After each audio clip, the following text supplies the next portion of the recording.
Haleluya.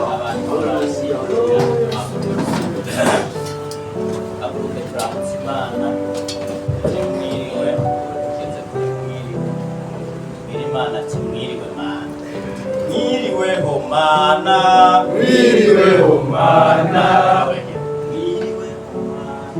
mwiriweho mana Mwiriweho mana. muvuge muti mwiriweho mana mwiriweho mana mwese Mwiriweho mana. mwiriweho mana Mwiriweho mana mana.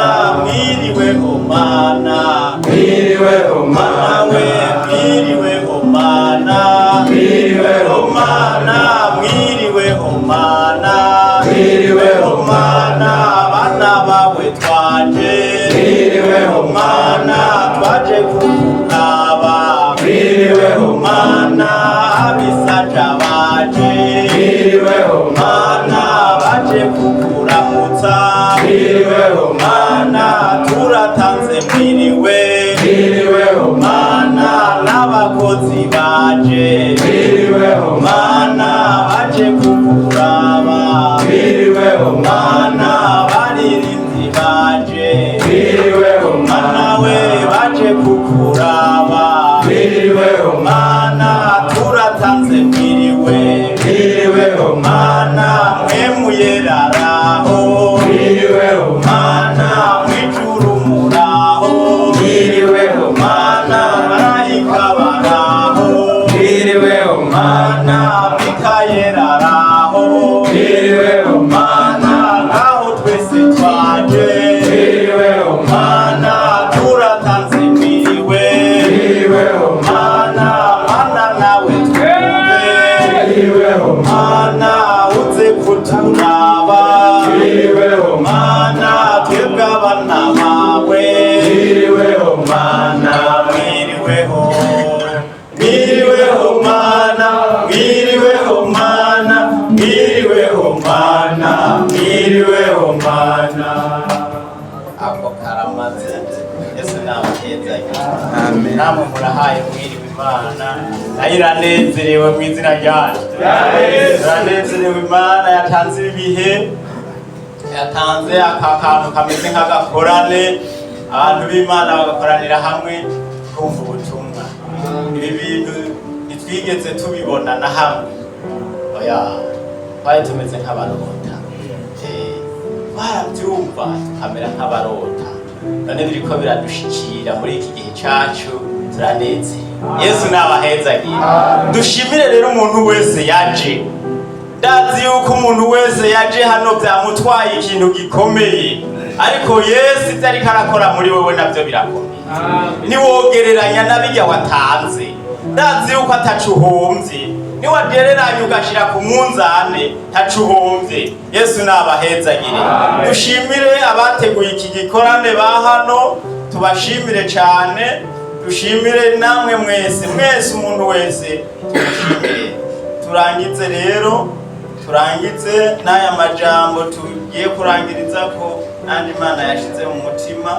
dushimire abantu bisaja bigoye bakaza dushimire n'abantu bakwideyira bigoye rwose bakaza turangize n'aya majambo yanditse mu gitabo ca Samweli igitabo ca mbere ca Samweli tugiye gusoma igice ni 14 igice ni 14 igitabo ca mbere ca Samweli igice ni 14 muhabona hepfo ntibereza gusanga ari amajana 325 amajana 325 hepfo za gusanga urwo rupapuro ari uko rwanditseko amajana 325 bari twaravyiyumviriye n'Imana irabishikije n'abari bazimiye bashitse Imana ihabwa icyubahiro none ngiye gusoma sinosubira inyuma ndanezerewe cyane n'aya majambo twumvise guhera ku wa mbere avuga ngo ariko ndiyubaha nk'uko ya nzoka yaje igahendahendesha Eva ubugunge ndiyumvira yuko imitima yanyu yohava isukwa namwe mukava mu byagezwe mukava mu byo mwari mwarizeye ati ndiyubara, nari Pawulo abivuga ati ndiyubara, ndavyiyubara ko ndagera ahantu wiyumvira ati ya nzoka imwe ya mbere yahendahendesha Eva ubugunge no biracakoraga, iracakora iracariho.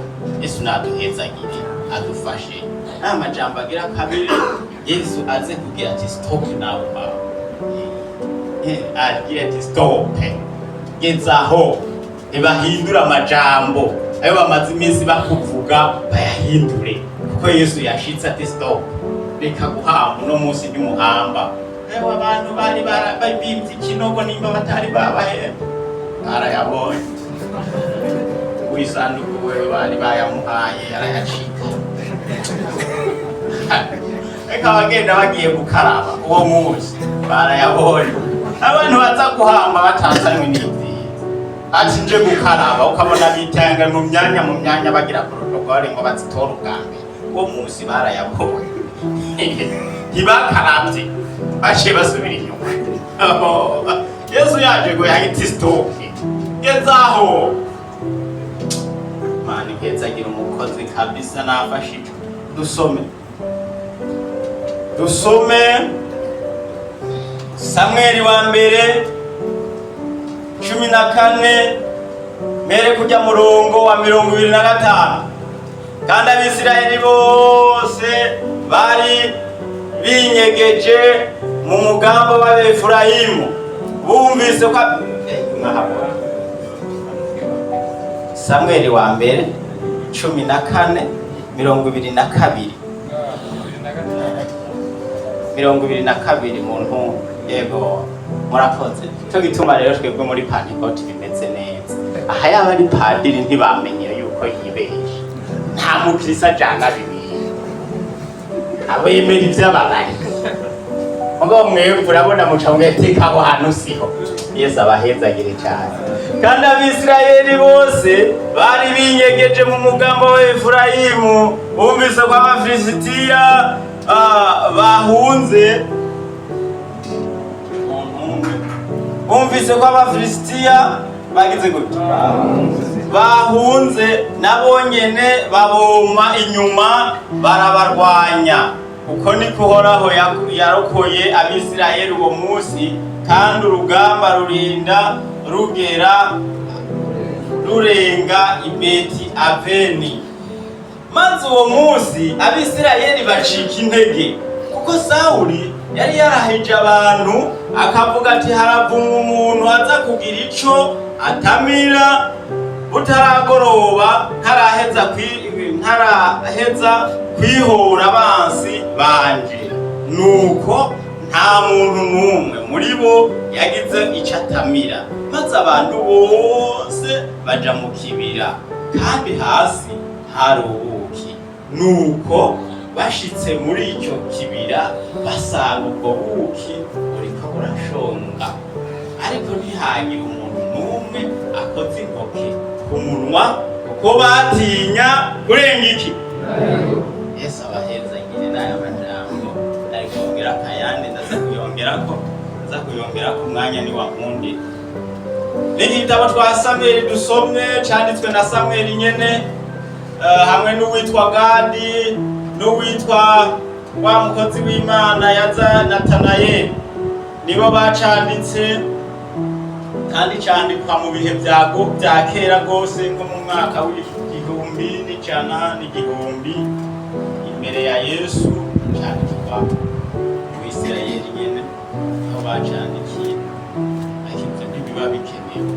Ngaho navyo ni kumenya n'ibyiza, mukakamenya nako hariho ukuntu abantu muvyeyi aba ba Adventiste umunsi baza baratwira tako twego navyo tuzi habura bimenye. Igitabo cyanditswe na Samweli ati ubundi bari ku Gadi na Natanayeli bacanditse.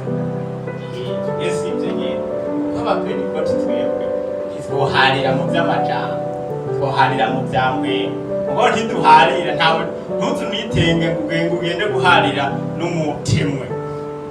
Oya, agusumbya imirongo.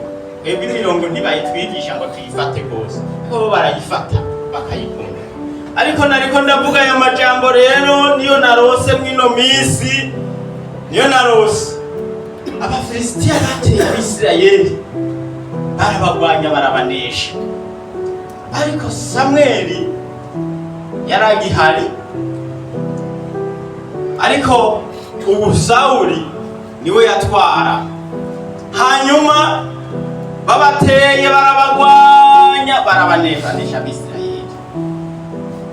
Nawe Sawuli ngo acarashavura, yarakira umuntu w'Imana, acarashavura acabwira abantu ati uno munsi rero ntaco dutamira, ntaco turya. Mama mubigi umuntu byamugoye amahera acafata amasengesho y'igikubiriraho. Iyo umuntu amahera yayabuze yo kurihira ashasaba amasengesho y'igikubiriraho ngo agomba asenge Imana, Imana yakorore. Yesu natugirire neza. Iyo umuntu byamugoye, iyo yarahevye gusenga umuntu bikamugora, acaza agacafata amasengesho y'igikubira ati ngomba asenge Imana, kirya kintu Imana igikore, kandi gahari Imana ikora ukabona kirabaye. Yesu natugirire neza. Sawuli niko yagize, acafata amasengesho acayafatisha n'abantu bose, ababwira ati no munsi n'amasengesho mpaka duhejeje kwihora abasi bacu, no munsi nta muntu n'umwe agira ico atamira. Hajya mu gitondo baravyemera, hajya rero ngo bageze mu masaha 4 akazuba kariko karaka, abantu bariko baragwana bamerewe nabi, ngo baca binjira mu kibira. Bashitse mu kibira ngo basanga nabone twari dutunze inzuki ntaho zoja ahantu hatari umuzinga ngo zigira ubuki, zituma zija ahantu mu kizu nkaha zirabugiramwo. Ngo zajanye ubuki mu nzira ahantu mw'ico kibira, zirabukora ubuki bw'isema. Unyumvire bintu vy'ibitsitaza biza kugora abantu b'Imana, zirabujana zibutereka mu kibira ngaha abantu baza guca, zica zishiraho kubera bazi yuko bazitinya, zica ziragenda, zica zirigira. Abantu nabo bacitse intege, nta muntu afashe uwundi, n'icumu ryamunaniye ntawe uriko aratwaza uwundi. Baraza abantu nabo baraza. Mwebwe sinzi igihe twiga inzara irababaza. Hari ahantu nashika nko ku kilometero, niga kure nashika nko ku kilometero kugira nshike muhira, naza numva inzara nazuyivuye ngatangura kubisengera, ntaranagaye no gushikamira, nkumva ntanguye gusengera indya. Ese usanze atabihari? Ese usanze ivoka yawe aho yateritse ntayihariwe? Intambara yaraba intambara, n'abari bacitse intege bashonje bimwe bibi, baraza basanga ubuki n'akazuba katse ngo buriko burashongerana ngaho, nta nzuki zihari, ntawe ubucunze, nta muntu yabushizeho. Baraza basanga ubuki buraho buteretse ngaho. Umwe yaca ati akarya umwagwara mugenzi we ati ibyo bintu uwundi ateka icyo n'ishano nimba utibutse ibintu Sawuli yavuze urabyibuka? Ati ndabyibuka, ariko rero ngo barahaca bararengana, barandyoheye aba bantu, ngo ntihagire umuntu n'umwe ngo akozamwo n'intoke ngo ashire ku munwa, ngo kuko batinya kurenga iki indahiro kabisa. N'aya majambo naronse, abakizwa twararahiye gukorera Imana. Yesu yemeye kuzama ndinda, nanje nemeye kuzomukorera. Yesu yemeye kuzama ndinda, nanje nemeye kuzomukorera. Yesu yemeye kuzama kuzamandinda nanje nemeye kuzomukorera. Yesu yemeye kuzamandinda nanje nemeye kuzomukorera. Jewe nemeye kuzomukorera. Nemeye kuzomukorera. Nanje nemeye kuzomukorera.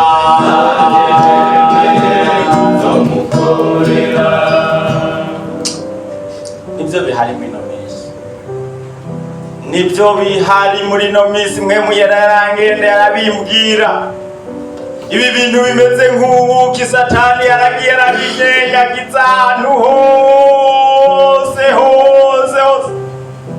Umunsi umwe nari ndi hajya kuri Mendebure, niho nkunda kuba mpagaze, numva umugabo umwe arambwiye, urazi ngo urya atwara abana muri kampani iteye ngo kandi mw'iyo kampani ngo bari bamaze amezi ngo 5 bataduhemba, ngo numva ahamagaye mu Burundi, wabwira mugenzi we ngo urwo rupangu ruje ngo mu mezi 2 uzobuguza urundi, ngo najewe nararuriye ngwingo acararurya acaraza. Yesu natugire neza, ntiyariko ararenga imahiro. Ibyo mu byo twarahiye birimo. Yesu natugire neza. Ibintu by'ubuki byaraje biranyenyagira.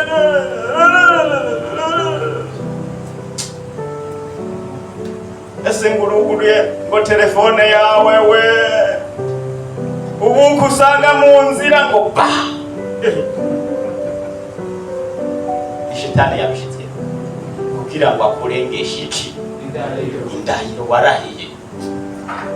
Yesu natugire neza. Bamabimbabaza mwino misi ndafise ishavu ndafise ifu. Abantu b'Imana bagenda baragwa kubera ibintu shetani yashize mu nzira nk'ubuki. Ndabuze akazi ino misi, ndabuze akazi. Reka ndakaburanya injaburo ya 5 urayafise afise 5 dirham ndakuramira akazi. Urayafise ubuki ngaho mu nzira. Kandi abantu b'Imana turakwiye kugenda turabutamuka nk'aba bagabo. Narabakunze kandi baranesheje, narabakunze bararaba ati ntuzi ibintu Sawuli yatubanye, yavuze yuko uno munsi tutagira ikintu dutamira bakatwihoya abasi bacu. Abantu bamwe bahora basenga ngaha, ukiyumvira ngo ngomba asenge. Saa 11 igera umengo bagukorobye mu nda, mbere ucugwara mu nda ukivyiyumvira, ukiyumvira amasengesho. Ate nzosenga, wumva ibintu inzara ugiheza kujya saa 3 nyene, ate jo nzosenga, wumva inzara itaguye kuza, wumva ikintu kimeze nk'ikigegena mu nda, ukumva utanguye kuja iyo oya hariya inyuma. Ate amasengesho ndayahetse, nogira amasengesho ngwaje kare. Ubuki shitani yashitse mw'isi, nivyo ariko arakorera abantu. N'abantu bagisenga bati imisi yawe gusenga. None yambwiye ati wewe wosenga uri kwisayiki, wosenga bigakunda. Ntabyo nzi, newe wosenga bigakunda. Je ntabyo nzi. Noco bimbaza ngo ati none wowe urubigira, ngo bimbaza ibyo. Wewe urabi wawe. Yesu natugiriye neza. Hari ubuki buteye ubwoba shetani yazanye ashira imbere yacu. Umukristo wese hari ibintu bimeze nk'ubuki biri imbere yiwe, biragusaba kubitanga. None twiko turasenga Imana ku muriro wake no muri we, ariko hari ibintu uzobanza gutanga. Utabirenganye ntuzoronka mwemuye, utabirenganye ntushobora gushika ahantu Imana ishaka, utabirenganye Imana nigukoresha uko. Dusome turangitse, dusome muri Zaburi ya 15 cyandangiza mpamagare amajambo ndiko ndahabwa mwino misi. Muri Zaburi ya 15 hariho uwo murongo jambo mfise n'iryo ryo kutarenga iro indahiro warahiye, ibyo warahiye naho byomera nk'ibimeze nabi.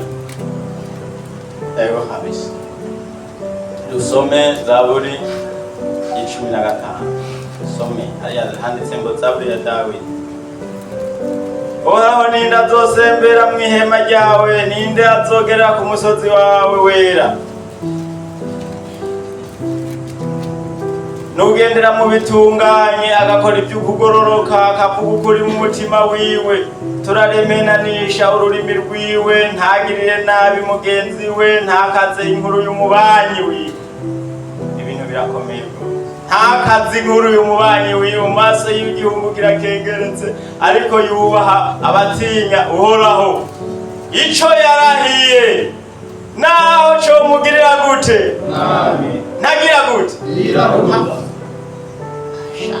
Kerera ega hari ibintu usoma ukamengo wobisiga tukabisomeshwa na mwemu.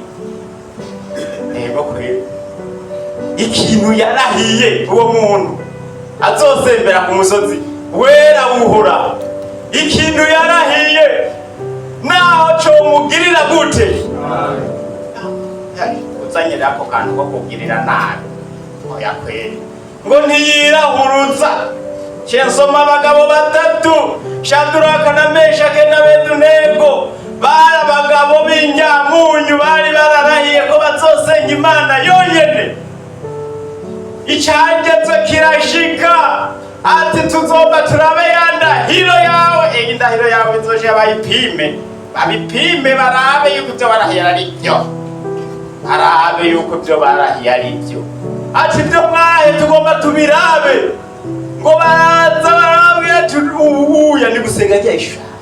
Umuntu wese atagisenga bitano y'umuriro. Ati shiramo izindi nkwi, ongereza amazutu, shiramo ibi esase, amazutu ntiyaka neza, shiramo esase biguruke gose. Abagiye kucanura abajana, ati urakaze turabibonye. Abati rero mwebwe twese turasya gusenga, ntibavuze ngo mwebwe batumiye abantu bose babeneye ni guca gusenga.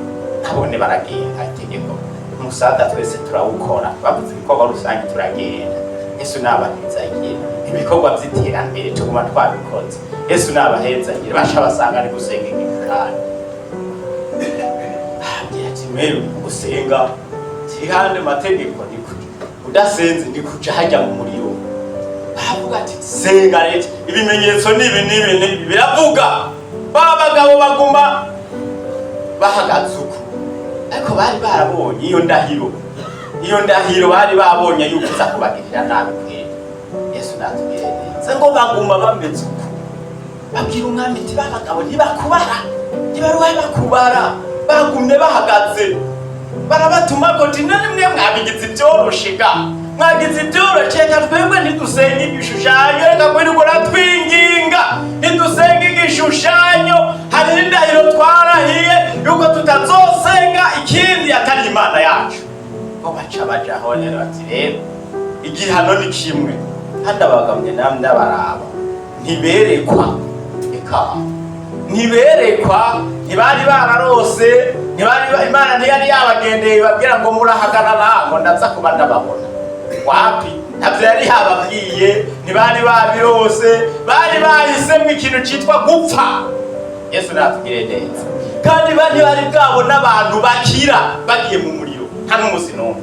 Bari babizi iti umuntu agiye mu muriro agira gute? Arapfa. Bari babizi ibyo. Bari babizi babati twemera gupfa. Hako turenga indahiro twemera gupfa. Ati jana mu muriro. Barabashirayo. Ariko ngo ababashiriye ngo kubera itegeko ryari gikibirira, ababashizeyo baca bakwegwa n'umuriro. Ubwo ngo bagishikayo babona kugira kane yaje, ariko arabatabara. Yesu natugire neza ngo arababohora, baja muri Hoziyana. Umuriro ntubyuwundi muriro, niyo ushaka kuzimya umuriro ucana uwundi. Yesu natugire neza. Umuriro bari bawutaye mu muriro ntaco byari bitwaye. Umuriro n'ubundi n'abagenzi baca barabuka umuriro ku muriro. None uvuga ngo ubu muriro n'umwasi wowe kandi wose nico kimwe n'umuriro vino gusa. Yesu natugiriye neza. Ikintu umuntu yarahiye naho cyo mugirira nabi ntagirana. Nari gusoma ahandi hantu muri Yeremiya, ariko sindahasoma igice cya 35. Abantu bo kwa Rekabu, abahungu bo kwa Rekabu buzukuru biwe ngo bari bararahiye kutanwa vino, bari barabirahiye ati twebwe ntituzonwa vino. Se wiwe sekuru ngo yari yarabakoranije arababwira ati twebwe ubwoko bwacu nitunwa vino. Yesu natugirira ati nitunwa vino kandi nitwubaka amazu twibera mu mahema. Nta vino. Umwami ngo arabatuma ko Imana irabwira Yeremiya ati genda uhamagare bajya abahungu ubatereke vino urabe. Ngo babatuma ko babajana mu cyumba ciza cy'iteka ngo bajana kuyatereka. Ngiyi vino ni munwe. Ngo baca bararahira ati twebwe iwacu. Yesu natugirira birakwiye yuko bati twebwe iwacu ntidusambana. Sibyo none. Twebwe iwacu nta rusamba. Twebwe abavuka hajya iwacu kujya muntu wacu ujya Yesu Kristo niwe tuvukako. Yesu natugirire neza. Nitunwa vino ngo baca baravuga ati twebwe iwacu uritonda ubaze twe nitunwa vino. Imana ibatanga ikitegera ati mwabonye babahungu bo kwa Rekabu ntibanwa vino none mweko mu bintu.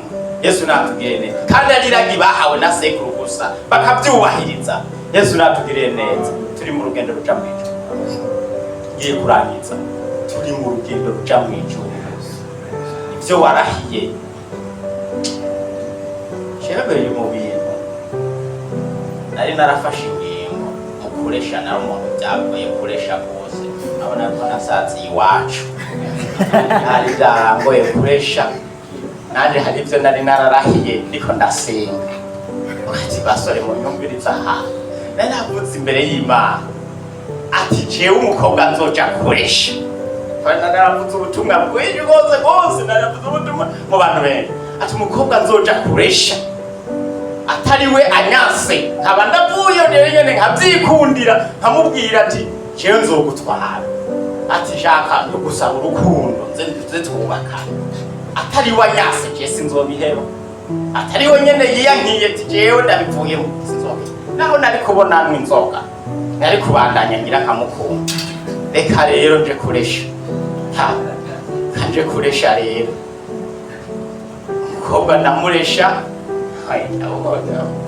ndamubona nyamugore ko yego n'umugore ndamuresha canja no gusenga cyane mw'icoro. Imana iramumbuza mbona yicaye iwabo yambaye akabutura kagera iposhe bombe yicaye ku gatebe k'agasonga bwari antegereye ngo ndamutse.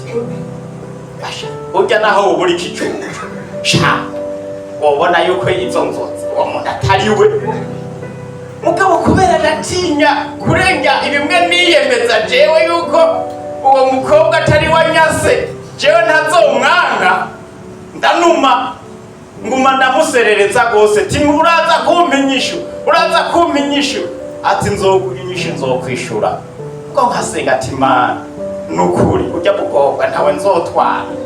Naramwemeye kumutwara none nk'ubu niyavuga ngo yego niyavuga ngo ndabyemeye je tuzobana n'umuntu nabonye yambaye iposhe bombe jewe ndamutwara muhira kwa mama umusenzi sinzoba ndaryambaye. Niho nabona je rero ndatinya ndatitira usanga mu ngagara niho naba muri dera aho twaja kugura ifanta y'amasitira y'amafara niyo twanwa ico gihe turacara rero ku gatebe tindindiriye inyishu rero igitima ngo du atabaza kuvuga ngo yego ndagukunze tindagowe Mana ari wo muntu je amusengera mu mutima. Niho naza numva ngo rero tizabwe no mu muntu aza kugukunda aho nyine yo kwitwa mwitsi abaye ngo numva ko ntazi kumukunda n'ibintu ati wenda kuzi ibice 60 kwicara turi umuntu mwiza ati mugabo kuko uko ndakubona tiwe ntitwobana ngo dushoboke.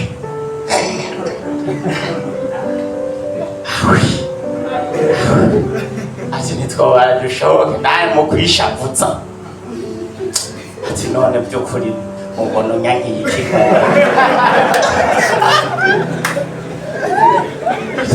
Ubona umpoye oya nukuri ngo mbabarire ubugenzi buzohaguma ngo je nironkeye umugabo ngo afise amafaranga kugusumbya. Nace ndamwongera iyindi fana. Ati ubugenzi buhagume bandanye tumugabo urambabaje.